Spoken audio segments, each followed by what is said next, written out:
Brought you a similar story back in June, but court documents show another victim. This young girl is just 12 years old. Now, there are some ways that you can avoid getting data overage fees. Now, for social media apps, Make Serious Hill has been a person of interest in the death of her boyfriend, Fred Brooks, since he died suddenly last February. Officers say if you get pulled over, remember two things.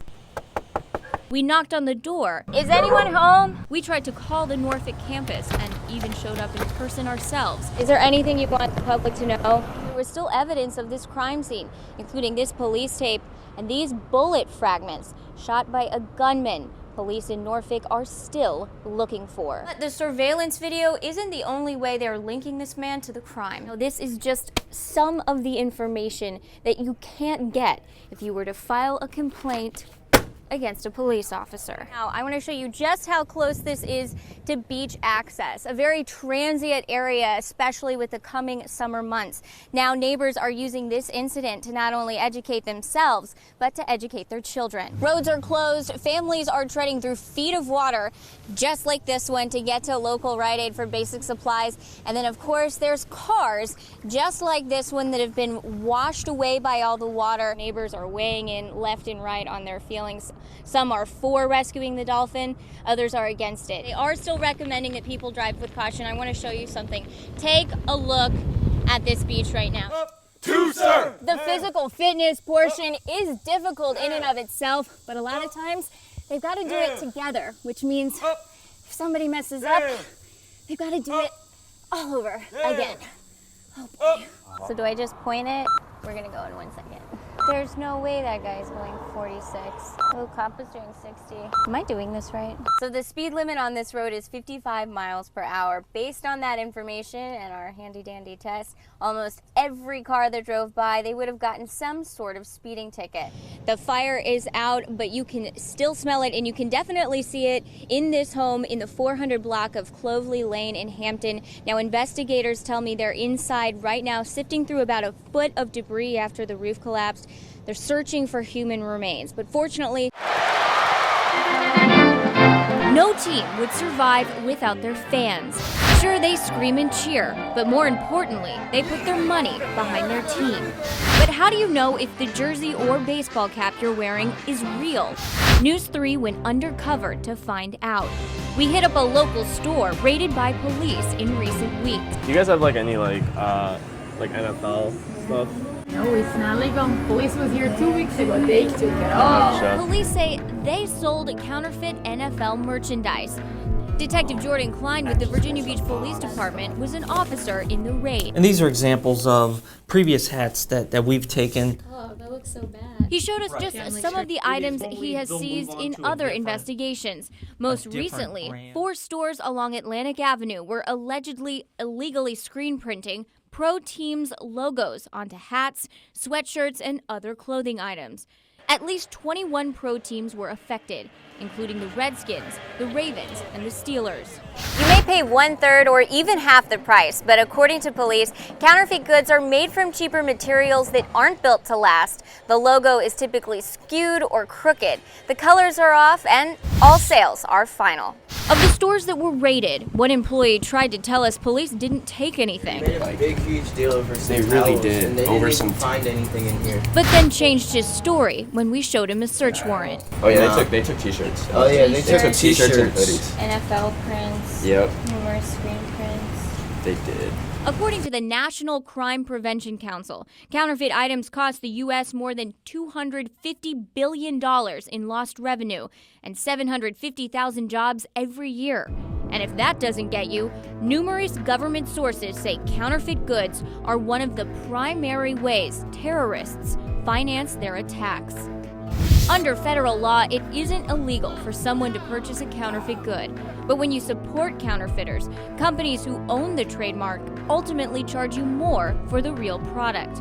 For NFL fans who are sad to see the cheap stuff go, Detective Klein had one last word for them. You'd rather have it look right, especially if you're going to represent a team that you're proud of or you have emotional attachment to. In Virginia Beach, merrisbadcock, News 3. 56-year-old Arthur Cook says he and 60-year-old Keith Harward have something in common. They were both arrested for the same crime 33 years ago. Turn on the news and That story came on and it like now, it sent chills through me. It really did. Last week, Harward was released from prison after DNA evidence proved he wasn't the man responsible for biting and raping a Newport News woman in her home and murdering her husband back in 1982. But the investigation didn't start with Harward. It started with Cook. They were out to get a conviction. When the detectives from Newport News interviewed me, had commented that I was the most unusual suspect he had ever arrested, because when he read the charges of capital murder to me, he said I did not blink, flinch, anything, which my response was because I told him I didn't do it. Investigators zeroed in on Cook because he showed up late to work the morning after the crime, and he had lost his white sailor's uniform 2 weeks before. On the early morning of the offense, a guard at the shipyard gate told Spinner that he saw a sailor come into the gate with blood on his white uniform. Police obtained a search warrant for Cook's dental impressions, but a few days after his arrest, his charges were dropped. I honestly have no idea. All I know is my teeth didn't match the bite impressions. Keith Harward was eventually arrested and convicted of the crime based on his dental impressions. Everybody knew, except for those criminals down in Newport News. And that just because they needed to solve a crime, and in case of Detective Spinner, he needed to get him a paperweight. After the trial was over with, he took a mold of my teeth and had a brass paperweight made out of my teeth to put on his desk. Cook, Harward, and the man police say is responsible for the crime, Jerry Crotty, were all sailors on the USS Carl Vinson, but they didn't know each other. I have the greatest sympathy for him, I guess. Not that he wants it, but just knowing that I could have been in his shoes. And I just wish his life could have been different for him. In Chesapeake, merrisbadcock, News Channel 3. Enjoying the freedom of recent retirement, 67-year-old Fred Brooks, a retired Navy flight commander living in Virginia Beach, was looking forward to tutoring his grandson before his sudden death in February. We've learned Brooks' death sparked a criminal investigation against this woman, Debbie Sears Hill, leading detectives to Summerville, South Carolina, and to the death of another man 23 years before. As a chief petty officer in the Navy, Thomas Ivan Hill lived to serve his country until 1993, when he died suddenly. The coroner ruled his death suicide by antifreeze. It's a very painful death. Your kidneys actually shut down once the antifreeze crystallizes in it, and you die a painful death. In an exclusive interview with News 3, Coroner Bill Salisbury says Berkeley County authorities are now taking a second look at Hill's death because of the woman he was married to at the time, Debbie Sears Hill. She's the same woman who was with Fred Brooks when he died.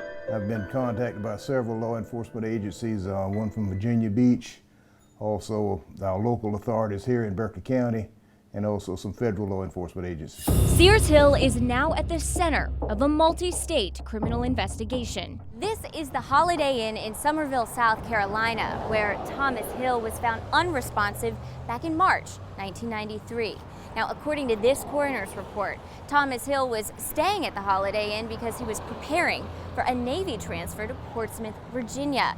Additionally, the report also says Hill suffered from depression and previous suicide attempts, but the report never lists where it got any of that information. Was it from Sears Hill or from actual medical records? The coroner won't say. Things change, and some information has come forward that they didn't know at the time. And then there's this other lawsuit from another family in West Virginia, which was settled out of court. News 3 uncovered these court documents, which allege in 2014, Sears Hill may have forged the estate plan of her own brother, Darwin Sears, to gain control of his estate. Fast forward to April 2016, when police raided the late Fred Brooks' Virginia Beach home in search of a suspicious powder, after a civil lawsuit filed by Brooks' 3 children alleged Sears Hill poisoned Brooks to gain control of his estate. A week later, police surprised Sears Hill at the home she shared with Brooks and searched her car. We were there too. Is there anything you want the public to know?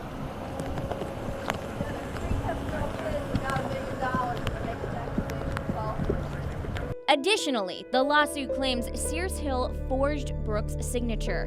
Here is Brooks' signature, and here is a signature the family says is forged. We asked legal analyst Scott Alprin to take a look at the case file. I learned this from working with a handwriting expert. When you sign your name, at various points in the signature, you'll have different amount of pressure. Through the use of magnification, you can tell where a person's darker parts are of the signature and lighter parts, and is typically consistent from signature to signature if it's original. Sears Hill denies all of the allegations, and she has not been arrested or charged in any case.